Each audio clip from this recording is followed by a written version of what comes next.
Welcome.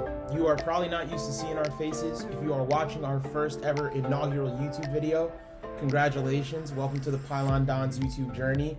As always, I am AJ in the flesh, and I'm joined by Ben Weiner. Ben, how are you feeling, man? It's nice to have you in this apartment. 41 episodes in, and we're finally doing something face-to-face. Of course, I'm getting a call from my good friend Kush. Sorry, I'm going to have to hit the decline. I'm on air, brother. But shout out to you for being such a great friend. Anyhow, I'm doing really well, though. It's so nice to have you in person. We're next to each other. I know. This is like... I instinctually hit Skype. That's how we record. We record on Skype. I went to hit Skype.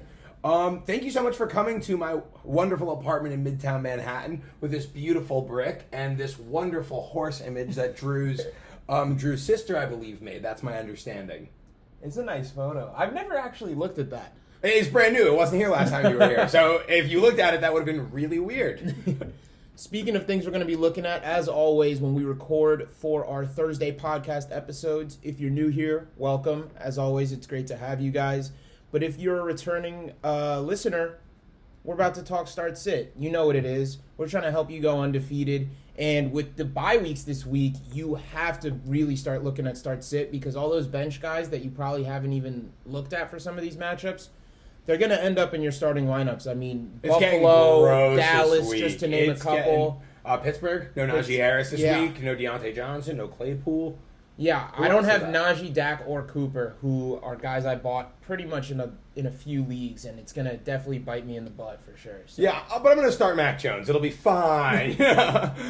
Don't start Mac Jones. Even that was a joke. We're not starting Mac Jones in any formats. It doesn't even matter that he's playing the Jets. As much as you would probably want to start him, I agree with you. For 180 yards. He already played against the Jets, and he wasn't a starter. Didn't look great. So. Yeah, why would we do it again?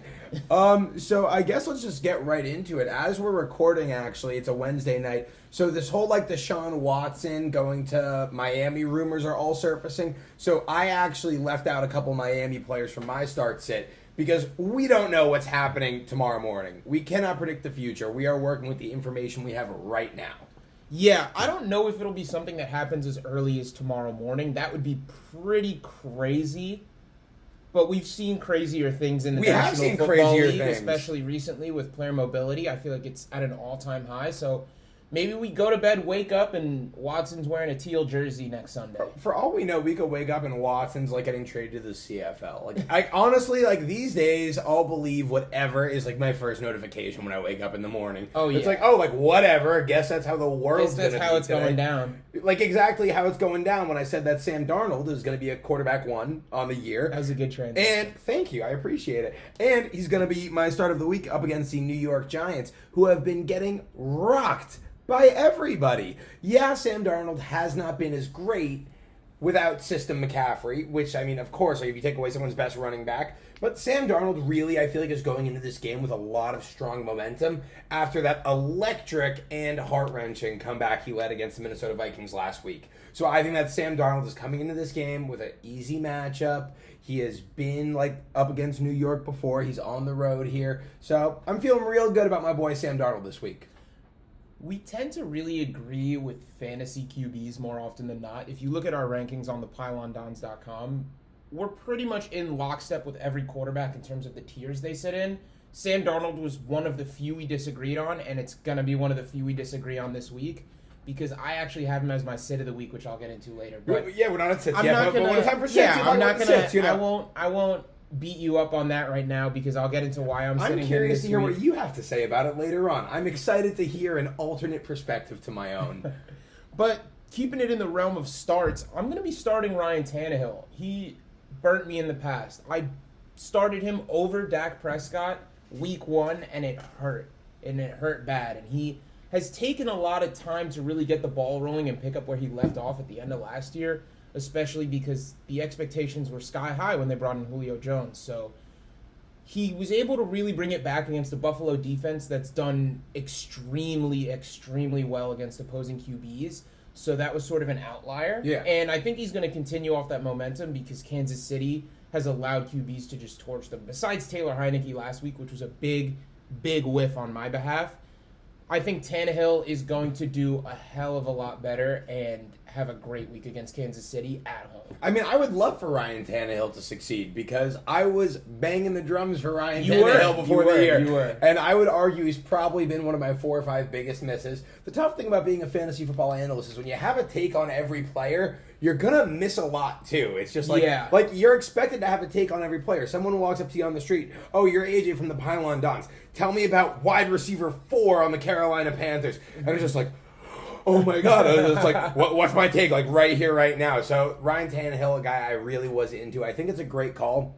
Especially because, like we've been saying, this Kansas City defense can't guard anybody these days. Like, this should be a prime smash spot. Like, it's really going to be a very high-passing game. Even with Derrick Henry, I really think it's a great call. I think Tannehill is going to have a chance to get this. And I'm really excited to see him come back into the fold and just start playing better because he has not been playing his best. Unfortunately, Julio is injured, but A.J. Brown sort of had his coming out for the 2021 season, and I think he's going to keep it going. Yeah, 91 yards. That's what everyone expected and wanted for A.J. Brown. That was it. He met expectations. A.J. Brown's cool. Finally. Yeah. It's about time. I'm taking over to running back. Does anyone need to know? Like, everyone knows who I'm starting, right? Like, you know. It's Damian Harris. We can keep it moving. It's Damian Harris against the New York Jets. I talk about him every single episode. It numbs my brain when people text me like, do you think I should go get Damian Harris? I'm like, yes. Go get him. I mean, he had a good performance against the Jets. Ramondre did look good, but honestly, with how many buys there are this week, there's no reason if you roster Harris that you're not starting. He is a rock-solid running back 2 with running back 1 upside on any given week. He will probably be between the running back 16 and 20, and no one would bat an eye if he was a running back 9.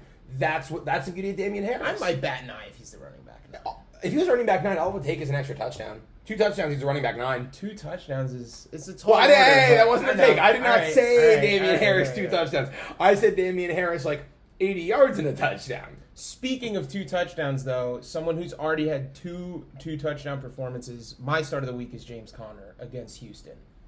Arizona. See, you gotta be with us on YouTube because if you were listening on the podcast, you would have missed what just happened. You were saying He's taking my temp because he thinks it's a hot take. I can't believe that I came in with this take, but I was looking at the running back matchups, and the Cardinals aren't going to look to prove against the against the Houston Texans what the Buffalo Bills were trying to do. The Buffalo Bills came out the gate slow, and when they went into Houston, they were like, we have to trounce them. We have to remind everybody that we're a top dog. Everybody knows Carolina's a top dog. If they're up 4 scores... Arizona, sorry. Long day. But if Arizona's up 4 scores against Houston, which is entirely possible, I could easily see them handing off the ball to James Conner quite a bit because he is more of the in-between-the-tackles runner between him and Chase Edmonds. And I could easily see them relying on him in the red zone rather than throwing a risky jump ball to DeAndre Hopkins, especially like if they're going to maintain the lead, which that's pretty much all they've done is lead football games all season. So I definitely like James Conner, especially with all the buys like we've been saying. I think he could easily find his way into the end zone at least once or twice. Yeah, I'm right there with you. I think James Conner's a great play. We're definitely targeting Arizona Cardinals this week, which takes me over to my start of the week, Christian Kirk, who just happened to be, the wide receiver 28 in PPR formats. I just checked my notes. Feeling pretty good about that one, too. Let's not overthink things. This Houston defense made T.Y. Hilton look young again. Christian Kirk, Kyler Murray loves Christian Kirk. Christian Kirk is such an eye test guy because you look on 4th down, where's Kyler Murray go? Christian Kirk. Long ball, who's he targeting? Christian Kirk. Kyler Murray trusts Christian Kirk. That's really all there is to it, and what I love about this. Christian Kirk's a good receiver. Kyler Murray likes him. Let's not overthink things. 5 receptions in each of his last 2 games. I'm expecting him to probably have a decent shot at a long touchdown this week. I'm feeling a little Christian Kirk air raid. I'm feeling it. Feel good about it. I'm not opposed to that at all. I mean, I could definitely see Christian Kirk having another top 24 performance. He's no stranger to that. I mean, he's done it time and time again, so I like the call there. There's no respect on the name. We got to put respect. He is a little bit touchdown dependent, to be fair. A little bit. But I don't think Arizona's going to have a hard time finding the end zone. Exactly. So, with that being said, Christian Kirk is definitely a hammer at the start spot. I'm going to take it to a New York Giant and Sterling Shepard. Kadarius Toney is hurt. This Carolina defense as well has really sort of started to return to the mean and look a lot more average than elite. in these last few weeks, particularly with their performance against Minnesota, letting Yeah. them put up 35. And Daniel Jones, despite suffering the concussion 2 weeks ago, was able to play against the Rams, and even though he didn't look fantastic, he was still able to keep the ball moving upfield, and I think with Sterling Shepard fully healthy in the slot, he's going to be able to continue to do that. So Yeah, I mean, I like the Sterling Shepard call for sure. Also, shout out to Drew who just walked in. Hey, Drew. Welcome. We're in the middle of a podcast, but Drew, you want to say hi to the people? Just say what's up. What's up, viewers of the Dons? Hope you guys enjoy the show. It's my boy. I definitely like the Sterling Shepard call for sure because we were just talking about Christian Kirk. Guys who don't get enough respect. Sterling Shepard's a good, consistent football player. I'm not super big into Daniel Jones this week. However, if Daniel Jones throws for, say, I don't know, 8 passes for 80 yards and a touchdown, that can just all be to Sterling Shepard. There's nowhere else to throw the ball Sterling Shepard to. is the volume guy in that passing offense, especially with the hurt Saquon Barkley. Yeah, Daniel Jones doesn't need to be good for Sterling Shepard to be good this week. So I think that's a really great call because Sterling Shepard just feels like a lock for 12 points in your lineup every single week. And sometimes if he scores a touchdown, it's even more. Yeah, and in a week where plenty of people are going to be scavenging for receivers, whether it be on waivers or on their bench, having a guy like Shepard that you've probably been holding on to since he got hurt, he's going to come back in a way that can really help your team. And I don't think he's going to have a bad performance by any means because that's just not in his DNA. Yeah, absolutely. Taking over to tight end. Shame on me. I know. Lame. Freezing cold take. But the tight end position has been rancid. And there's a lot going on here. And I'm starting Darren Waller. Not that you weren't. But I just want to take this moment to focus in on the fact that Darren Waller has had a really tough schedule early on in the season. He had Pittsburgh. He had Baltimore. He had Miami, who's no joke. The Raiders played Denver last week. They were playing good defenses. Darren Waller now is playing against Philly at home. Like, we've been waiting for this Darren Waller breakout performance because it's been consistently like 10 points, 9 points, 12 points, whatever. But we haven't had the Darren Waller signature performance. And I think we get it this week. And you know what? Sure, maybe saying start Darren Waller like a top 3 fantasy round pick, lame call. However, I'm going to use this moment instead to gloat about this is why we tell you to draft Darren Waller. This is why you take him. So you don't need to debate between Ricky Seals-Jones and Jonnu Smith. Hey, this is why you do it. Don't hate on Ricky, man. That was my sleeper of the week last week, and he showed up in a big way. He did. But you are right. Yeah. You are right. So, so you know what? If you are a Darren Waller drafter, you're going to be in a good spot this week. That's what I'll say there. Is it a cop-out? A little bit. Did you make some very good points? Yes, the Philadelphia corners have played extremely well this year, to many people's surprise. And I think the receivers on Oakland are kind of fades this week. I'm not really starting any of them. Maybe Hunter Renfrow if I'm absolutely on code red dire situation at the receiver spot. But Waller is going to be the primary pass catcher, as he should be, all season long, and I think this is the game where he sort of reminds everybody why he's a top 25, top 30 pick in most drafts. Yeah, that's exactly how I feel. Yeah. God. You love this man. I have started to find myself picking a lot of Patriots to start throughout the start sits this year, and I can't tell if I'm upset with myself because I'm a Jets fan and I'm picking Patriots to start in fantasy, or if I'm proud of myself because I'm looking beyond my fandom for the sake of the podcast and the sake of the listeners to try and help you guys out with who you should be starting. And if you're rostering Hunter Henry, you definitely should be starting him. He's already sort of made his way into the top 12 tight end conversation for the season-long performances, and clearly he's become Mac Jones' favorite target. He's passed Jonnu Smith for quite some time now. He's up there with Jacoby Myers in terms of guaranteed volume. It's them two and everybody else. Yeah. And Hunter Henry is obviously not nearly as deathly allergic to the end zone as it seems like Jacoby Myers is for some reason. So I think Hunter Henry is going to be doing just fine. I think Mac Jones is likely going to play a little bit better than he did in week 2 when the Patriots first played the Jets. Yeah. And as a result, I could easily see Henry finding the end zone yet again. So. Yeah, I mean, I think Hunter Henry's a great call. I love supporting my New England Patriots. Yeah, I didn't think you were really going to dispute that one too much. Yeah, I'm all cool there. Start Hunter Henry if you weren't smart enough to draft Darren Waller. This is the heat check. You're getting hot on these sleepers, so you kind of need a heat check. 4 for 5. This is the heat check. I almost can't believe I'm saying this because I really wasn't big into this guy before the season. I didn't have a lot of him. But if I wanted to get a little bit crazy with it, maybe this is the week for Brandon Ayuk. Maybe this is the one. John Lynch just came out, said we haven't given up on him yet. His volume's been getting there. He's had 6, 3, and 4 targets in his past 3 games. The Colts defense is not great against the pass, and they just had the bye week. Teams use their bye week as a time to get right, fix things that weren't working. So I'm viewing this bye week, the reaffirmation from Lynch, the uptick in volume. I think that they really are going to want to get Brandon Ayuk involved this week. That's how I feel about it. And I think it makes sense when I put it like that. Doesn't it make sense? Yeah, I mean, I can't dispute anything you said. As someone who traded up to draft him in Dynasty, I've been holding the line really aggressively, and it's because of the volume he was getting last year. As a general manager, as a coach, as a football team, you don't spend a first-round pick on a receiver and treat him like a wide receiver 1 just to throw him to the curb. So if there is a time to do it, it's going to be against a weaker Colts defense coming off of a bye. Exactly. Getting Trey Lance right with the team and getting him sort of more involved, and hopefully in turn getting Brandon Ayuk involved as well, because it's really just been the Deebo Samuel show. Obviously, Kittle was doing a lot of blocking, and now he's doing a lot of dealing with injury, as George Kittle does, unfortunately. So they've got to sort of start to work in other passing options, especially with this Mitchell, Sermon situation really Let's not not talk about the living up running to backs. I've been having a good day. We're not talking about Niners running backs. I don't want to deal with it. I'm not dealing with it today. They're a headache all their own, trust me. I don't want to talk about Niners running backs. No, we're not talking about him today. Just if you have one on your roster, keep him on your bench. Don't cut him. His time will come. He'll have the pop-off week when you bench him, so don't worry about it. Speaking of another sleeper, though, and this was a guy you were super high on all offseason, and I was not as much, but he's really started to emerge in a pretty big way recently, especially with the starting of Justin Fields, and that's Darnell Mooney. He's really started to show why he gained so much hype, not only at the end of last year, but all throughout the offseason.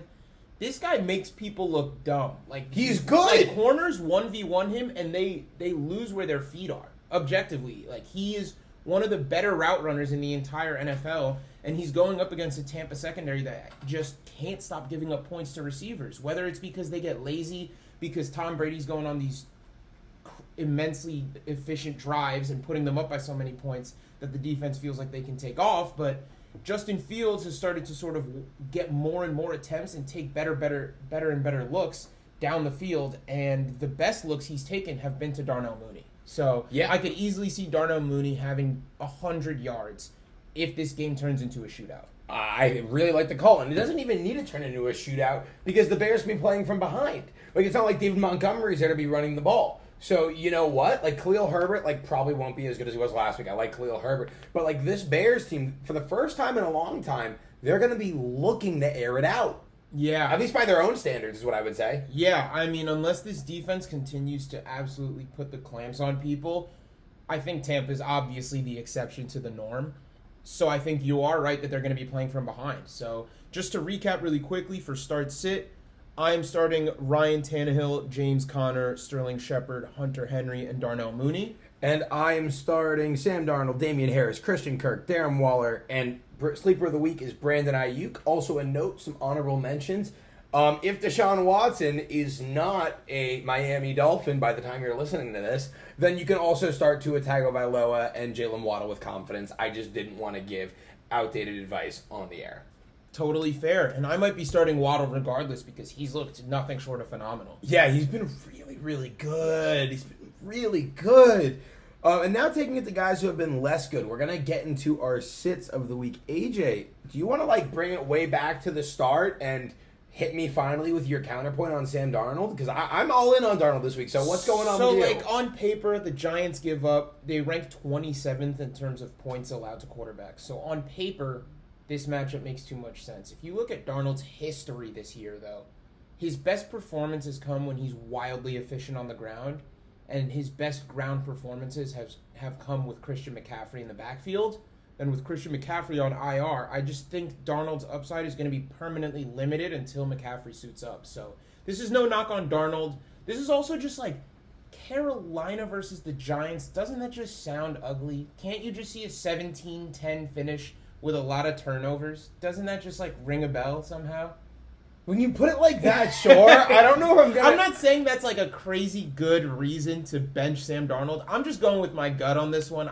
Maybe it's just the salty Jets fan in me, but I can't start Sam Darnold in good faith this week. Okay. Well, I can, but I respect your opinion. My sit of the week is actually going to be Daniel Jones because the New York Giants are broken, like all of them. He has no one except for Sterling Shepard, who you mentioned, to throw the ball to. The line is pretty banged up. The Carolina defense, even if they're not as good as they were these past couple weeks, they're still an above-average league defense. Absolutely, they're still a top 15 unit. So I don't want anything to do with Daniel Jones this week. I even think, like, you certainly don't have to start him. Like, I wasn't going to go there. I almost went there. I didn't go there. We're not going there. So we're not going to go there. But you don't have to start Daniel Jones this week. It's not a good matchup. I hope you don't have to, because even though Carolina's defense doesn't look as good as it maybe looked the first 2-3 weeks of the year, they're still a good defense. And Daniel Jones is still a very mistake-prone quarterback. That's kind of what I'm getting at. Like, Yeah. I don't know. I feel like Jeremy Chin is the kind of guy who would just have Daniel Jones' number. Two fumbles and a pick six for That's Jeremy exactly Chin. what I'm If there's a saying. week he's going to do it, it'll probably be this week. So for sits this week, I am going to talk about a guy you told everybody to pick up off waivers. Unfortunately, he's a little bit banged up himself, despite replacing the often banged up Chris Carson. And it's Alex Collins. Rashad Penny's calf injury seems to be getting better. They seem to be wanting to work him back in. And also something to note, DJ Dallas was super involved in the passing game out of the backfield as well. As long as Geno Smith is there, I just don't trust this offense as a whole. So this isn't necessarily a knock on Alex Collins, but I think this New Orleans defense isn't necessarily going to just be pushed over by a backup running back, and especially one that's going to be dealing with injury and not really catching the ball as much. So I'm probably not going to start Alex Collins this week. That's a fair play. And like we even talked about, you can be a good waiver wire pickup and not make it in the lineups. That's the other thing. And like Alex Collins is a great waiver pickup. You should pick him up. But that doesn't mean you have to start him, even if you're in a pinch. So I'm right there with you.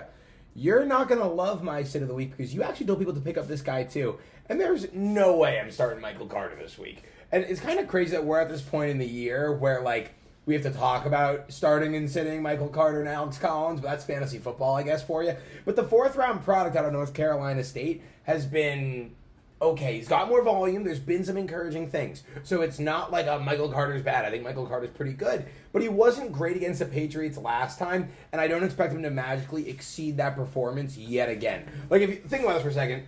So Michael Carter has seen the Patriots defense, and Bill Belichick has seen Michael Carter. Who's got the higher leg on who? If we're really thinking about who can... You think Michael Carter's going to out-scheme Bill Belichick? You think he's going to know what's coming? I think he could definitely get more touches than he did week 2, because even then, Ty Johnson was getting pretty heavily involved. So Carter, I do think he is pulling away from the pack, but I'm not projecting him to have a top 20 not the week. finish. It's not by the any week. means. It's not the week. We might be a little bit early on rostering him. You got to do that right 100%. now. Starting him, you can probably wait another week or two just to be safe. And also, the Patriots also pretty much contained Ezekiel Elliott last week on the ground. Like, Michael Carter's not going to average 5 yards a carry, even with more volume, like he did the first time, like he did last week, I want to say. Ezekiel Elliott only averaged like 4 yards a carry against the Patriots last week. Not only 4 yards isn't bad, but my main premise is that they just contained a better running back than Michael Carter. So I don't think there should be any problem with doing that again. Yeah, and I'm going to keep it with the New York Jets for these sits, unfortunately. Brutal, dude. Because I can't start Corey Davis. I don't care if it's a 14-man league. He's going to be getting shadowed by J.C. Jackson. He had a 2-touchdown performance week 1 and then proceeded to absolutely stink it up against the Patriots the following week. And whether that's a statement about Corey Davis, not really as much as it is a statement about what Zach Wilson is going to have his hands full with. And Bill Belichick is going to have to force Zach Wilson to make the difficult throws, and he's great with those. That's his go-to right there. Difficult throws for Zach Wilson.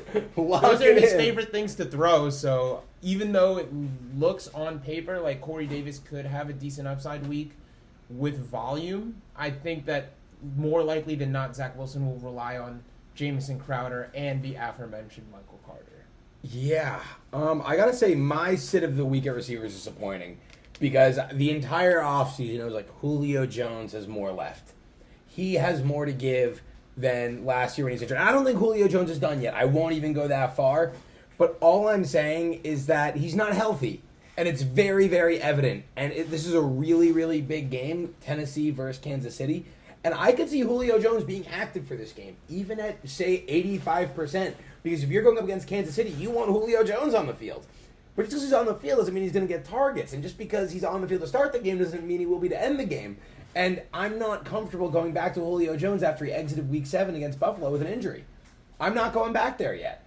Like, Julio Jones was a 5th-round pick, 4th-round pick in most leagues this year. You got to have another option on your bench somewhere. There has to be a Christian Kirk. There has to be a Sterling Shepard. I had to name drop Christian No, Kirk. and Sterling Shepard. I didn't interrupt yours too. Fair enough, but fair I'm enough. starting those guys over Julio Jones this week. I don't trust him. I'm not confident. And you know what? And even if I'm wrong, let's say Julio Jones plays like 100 yards, 2 touchdowns, I will be able to sleep very easy at night knowing my process was correct.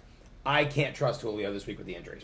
I totally agree with you. Julio's pretty much got to be glued to your bench until further notice, and it's no testament to his skill. It's more so just a testament to the situation at hand with him dealing with hamstring injuries for his entire career. Hammy injuries aren't sweet. They don't really go away either, and clearly it's not going away for Julio Jones. 100%. For tight ends, I'm going to talk about a guy who on paper really has a super, super, super good matchup, and it's This Tyler is a great Higbee. call by you. I wanted the jacket. This is a great call by you. So in theory, you look at the Rams play the Detroit Lions, and you're like, fire up every Jared Ram. Goff revenge game. Which That would be I'm hype. not projecting that. No, I'm I not would going love on the that, record though. with that I one. would love that, though. But That would be hype.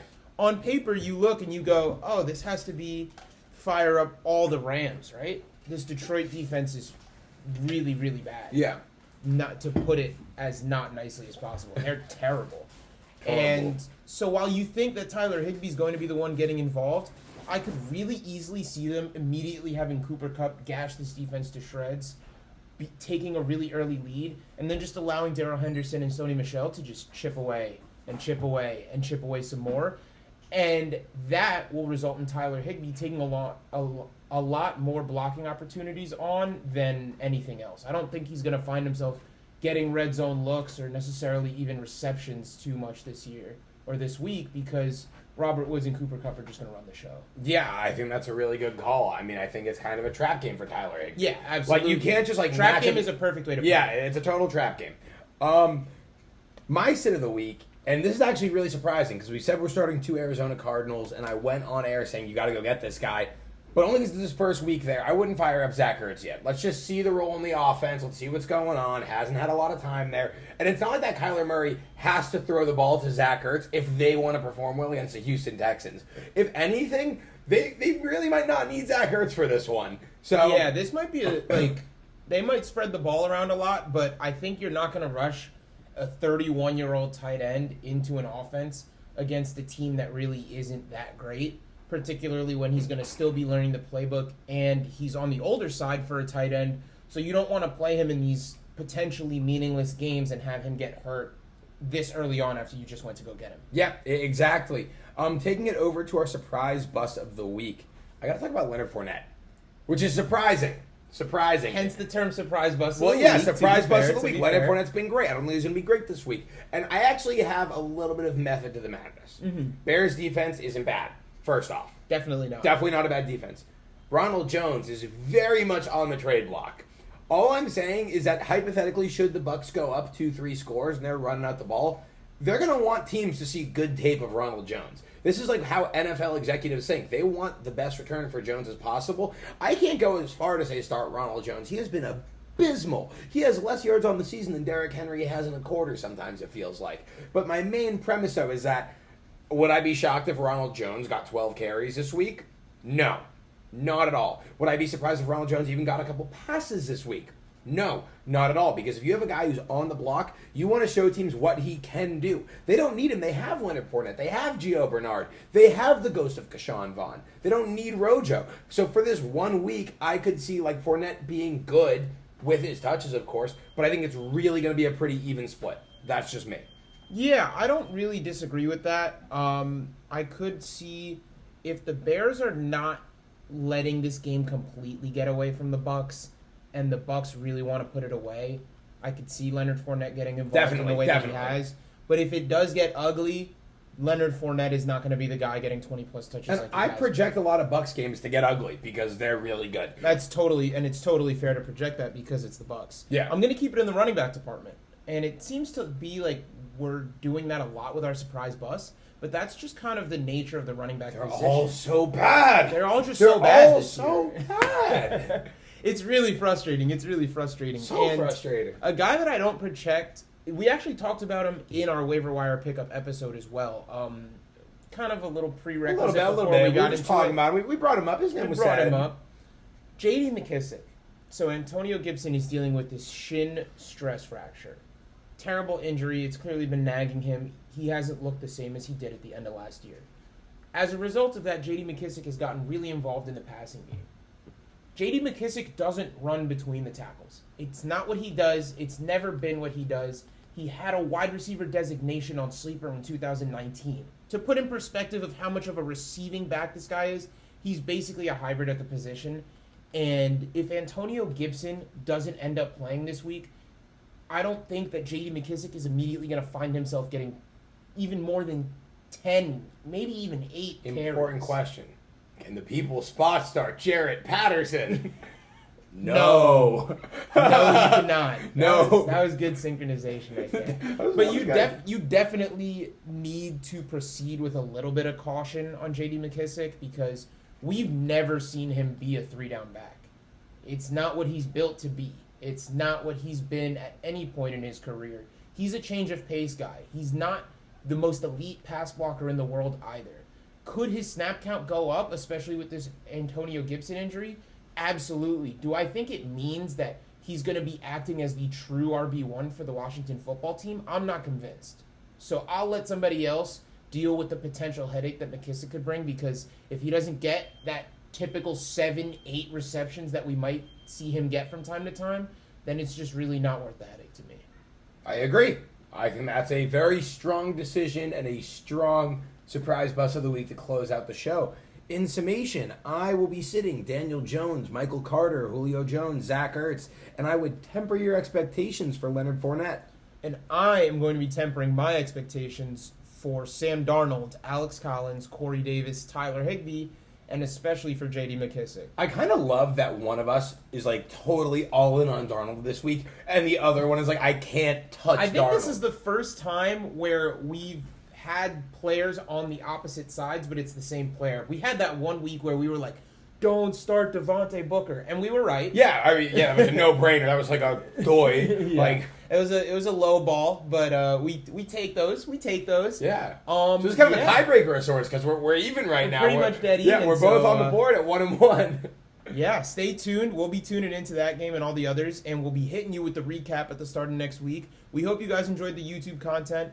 As always, make sure to leave us a review. Reach out to us at Pylon Dons on Twitter and at the Pylon Dons on Instagram, and you will be hearing from us next time. Yes, you will. We got to work on some outro music because I could totally hit like a little boogie right now, but like that's all we got for today. My name is Ben Weiner. I'm AJ. Take it easy.